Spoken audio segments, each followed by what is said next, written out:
E o que você viu ontem, Mirandinha? Olha, uma equipe alternativa com a estreia do Delfim. O Galo perdeu, poderia encostar ali em Cruzeiro, em Bahia, ultrapassar o Vasco da Gama, mas não conseguiu. Mais uma vez. CJ, o brasileiro fica cada dia mais evidente que completamente em segundo plano, né? Terceiro plano, né, amigo? Terceiro plano, exatamente, por causa das duas outras Copas, né? Eu ia falar as Copas contra o brasileiro, mas é o terceiro plano. Mas se a gente for pegar o jogo e os elencos, o Atlético tinha muita condição de vencer aquele jogo ontem. O time do Galo, reserva, né, completamente reserva, é bem superior ao Atlético Paranaense. E a gente não consegue ver nos jogos brasileiros, a gente falou muito isso do foco, até um pouco natural.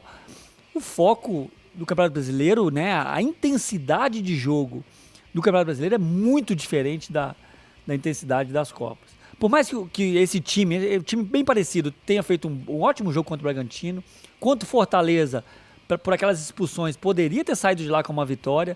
Contra o Inter, um primeiro tempo igual, depois na chuva não teve mais jogo, então um jogo até difícil de avaliar.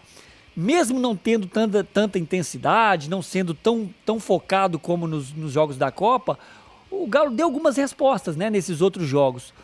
Ontem, o time que tem, a superioridade que tem o Atlético Goianiense era para ter ganhado e até de um placar mais alto. O primeiro tempo, assim, falando mais do jogo em geral, o primeiro tempo feio, mais assim disputado, o Galo com alguns lampejos do Alisson, fazendo algumas jogadas, sem finalizar muito. Teve uma jogada até muito boa do Bernat pela esquerda, que o Vargas tenta dominar, até achei que ele poderia tentar de primeira, depois acabou dando impedimento nesse lance. Então assim, os lampejos, o Atlético Goianiense também teve uma chance boa de cabeça, teve alguns chutes que o Delfim até se mostrou seguro no jogo, né? Já falando do Delfim, acho que ele teve uma partida segura no gol, não teve culpa nenhuma, tentou fechar o ângulo, o Atlético Goianiense acabou fazendo o gol. E no segundo tempo, eu acho que aí foi o melhor momento do Galo no jogo.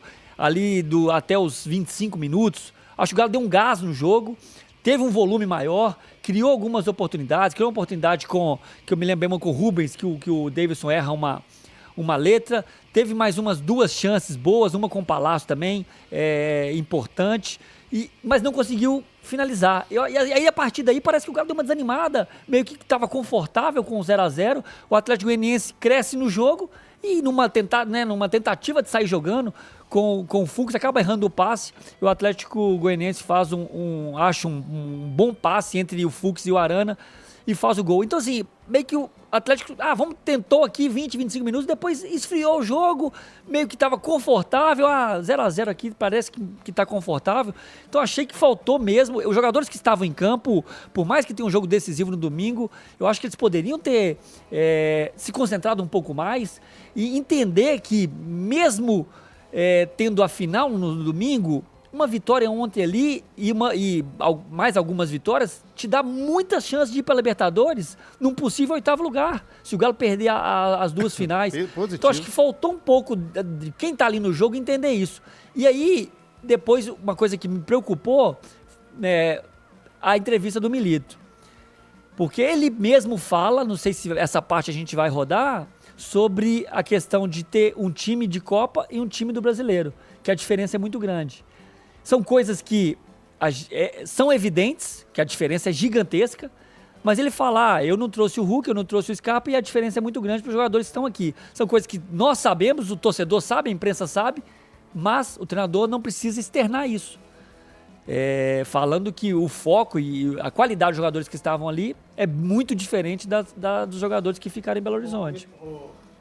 Ô Mirandinha, deixa eu falar, você estava falando sobre vaga na Liberta, vamos pensar aqui no pior dos cenários. Pior, perdeu para o Flamengo, perdeu para o Botafogo, beleza? Pode ou podemos ter um G9 caso o Cruzeiro vença a Sul-Americana. Aí o Botafogo seria o campeão da Libertadores, o Flamengo seria o campeão da Copa do Brasil, estão já no G4, abriria do G6 um G8. O Cruzeiro hoje, que é o 8º, se ficar ali 7º, 8º, abriria um G9. Mas nem isso, ou nem nisso o Atlético está. O Atlético hoje que é o 10º colocado, tudo bem, tem um jogo a menos, que é contra o Atlético Paranaense. Mas a tabela do Atlético não é fácil. Um jogo mais tranquilo né, até pelo adversário que já está definido ali, como o próprio presidente, o Adson Batista, já afirmou rodadas atrás, antes de ser de ter essa situação, já falava numa Série B. O Atlético tinha ontem, ninguém gosta dessa palavra obrigação, mas tinha ontem condição ou condições de vencer e pontuar, chegando aos mesmos 44 pontos do Cruzeiro. O Atlético hoje é 10º colocado com 41 pontos, tá fora até de um G9 e olha a tabela do Atlético, hein? Olha a tabela do Atlético. Campeonato Brasileiro. Próxima rodada, Flamengo fora, depois pega Botafogo em casa, depois pega São Paulo fora, depois pega Juventude em casa, depois pega Vasco fora e encerra com o CAP em casa. Lembrando que tem um jogo ainda a menos contra o CAP. Então, contra o Atlético Paranaense, joga dentro e fora. FIFA, né? Na data FIFA. Joga dentro 16. E fora. Não é uma tabela fácil, senhoras e senhores. Não é. E você tem que pensar também no plano C, já que o brasileiro é o plano C. É o plano C, exatamente. Não, tem que pensar sim, tem que pensar, não pode largar, tem que pensar sim, porque a situação do Atlético na Copa do Brasil, ela é complicada. Hoje o Flamengo tem mais possibilidade. A gente tá falando de uma final de Libertadores em que o Botafogo hoje desempenha o melhor futebol no país, cara. Então tem que colocar o pezinho no chão também, porque a situação do Atlético no Campeonato Brasileiro, ela poderia ser não vou falar que é pegar um atalho para uma situação que poderia ser ruim, mas era uma situação completamente acessível. Ontem, por exemplo, o Atlético Goianiense, a gente tá falando aqui do pior time do campeonato, rebaixado, o Atlético tinha condição de vencer. E aí você vai olhando para frente, e aí começa até aquela questão um pouco mais forte da questão do foco, né? Porque, CJ, a impressão que eu tenho no Atlético, ainda mais depois do que eu ouvi do Milito ontem, é que a partir do dia 11, o foco é 200% a decisão contra o Botafogo. E até lá tem jogos difíceis, tem um jogo acessível, um pouco mais acessível, que seria contra o Juventude, mas até mesmo esse jogo contra o Juventude é na semana da final da Libertadores. Então, assim, podia ter feito mais ao longo do campeonato, CJ. Tem 4 jogos até a final. Podia ter feito mais coisas, né? O Atlético poderia ter desempenhado um papel maior ou melhor durante o Campeonato Brasileiro, mas ainda, na minha opinião, é uma situação confortável para conseguir vaga via brasileiro. Mas olha só, porque Cabidão, tanto Bahia e Cruzeiro não estão bem. Mas deixa eu falar, assim, G6, Esquece G6. O São Paulo tá com 54 pontos, Não, o Atlético tem 41. Não vai ser G6 G6. não pega, não. Se o Atlético vencesse esse jogo a menos, chegaria a 44 pontos, nós estamos falando de 10 pontos diferentes. Mas o G6 não entra, mas não entra na conta, né? Mas o Galo é G8, né? O Galo só tem que pensar em G8. O foco agora é 7ª ou 8ª colocação. Isso, sim. G8, porque pensando que o Atlético não vence as Copas, abre o G8 automaticamente. Pro Atlético, o G8 é garantido. Isso, G8 pro Atlético, exatamente. É o único clube que o G8 é garantido, CJ.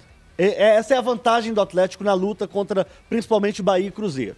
Esse é o ponto do Atlético. Só que o time, como o próprio Milito falou, tá, gente? O time do Campeonato Brasileiro do Atlético, ele não performa melhor nem que Cruzeiro e nem que o Bahia.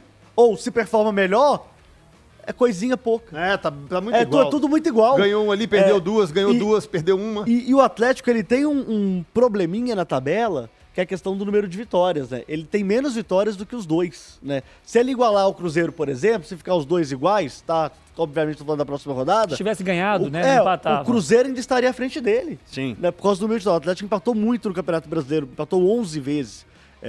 Deixa eu confirmar aqui, é o segundo time que mais empatou. São 11 empates, 10 vitórias, 11 empates. Ele tá com alguns clubes ali com 11 empates também, com o próprio Corinthians, mas o Atlético é o time que empatou muito no campeonato, né? Então essa situação do Atlético hoje é tentar a qualquer custo ficar em 8º lugar, CJ. E o adversário, pra mim, do Atlético nesta briga é o Bahia, hoje, tá? Hoje. Porque o Cruzeiro também vai focar em Copa Sul-Americana. Daqui 2 semanas tem jogo da Copa Sul-Americana. Então, o Vasco, ele tem um confronto com o Vasco, um confronto direto. Tem o Vasco, mas o Vasco também não parece que vai, mas não vai, né? Então a gente tá tendo essa situação aí dessas equipes entre o 7º e 10º lugar, que é o Atlético, que não estão performando bem também.